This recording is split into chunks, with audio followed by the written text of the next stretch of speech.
Ang programang ito ay rated SPG. Striktong patnubay at gabay ng magulang ang kailangan. Maaaring may masiselang tema, lengguwahe, karahasan, sexual, horror o droga na hindi angkop sa mga bata.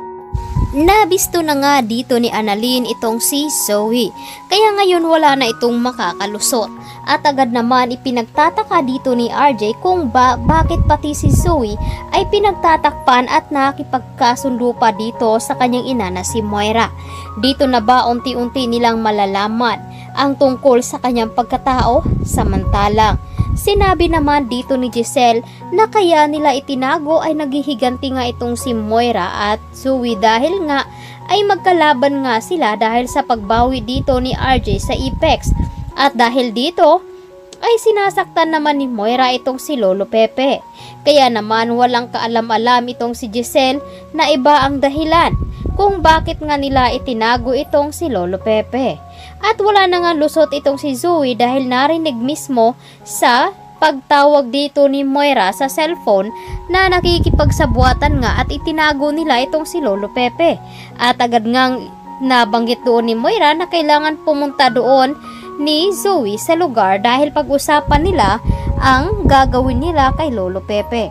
Samantalang ipinagtataka naman kaya nagkaroon nga ng pagtatalo doon sa baba sa Apex at saka naman dumating din sila RJ at Giselle.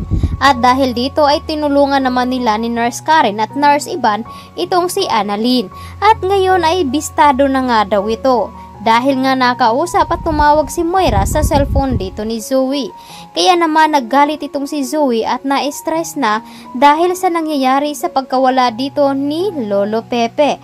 Agad naman napatawag itong si Zoe dito kay Carlos at sinabi niya rito na hahanap daw siya ng paraan upang tumigil na nga itong si Annalyn sa pag-iimbestiga sa kanya.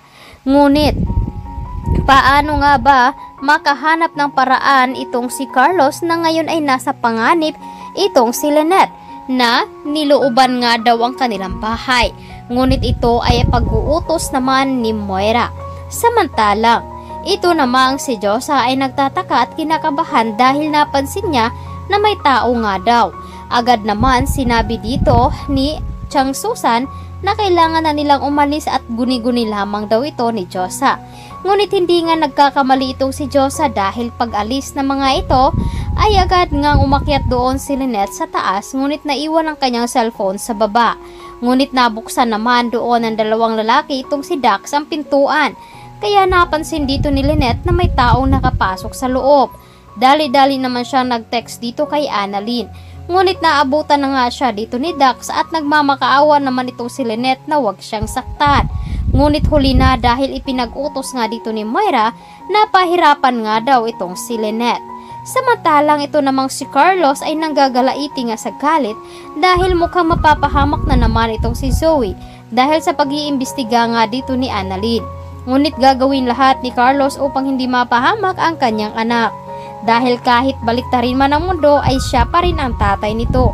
At ito namang si RJ ay nagalit na rin at pinipilit na pinapaamin nitong si Zoe. Kaya naman matutunto na nga ba nila itong si Lolo Pepe na kapag nagsalita itong si Zoe na itinago nga dito sa kanyang ina.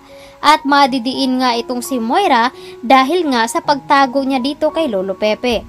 At baka dito pa nila mabubulabog ang tunay nitong pagkatao. Ano nga ba ang gagawin dito ni Annalyn? Kaya ito ang dapat nating aabangan ngayong hapon dito lamang sa Abot Kamay na Pangarap. Maraming salamat sa inyo.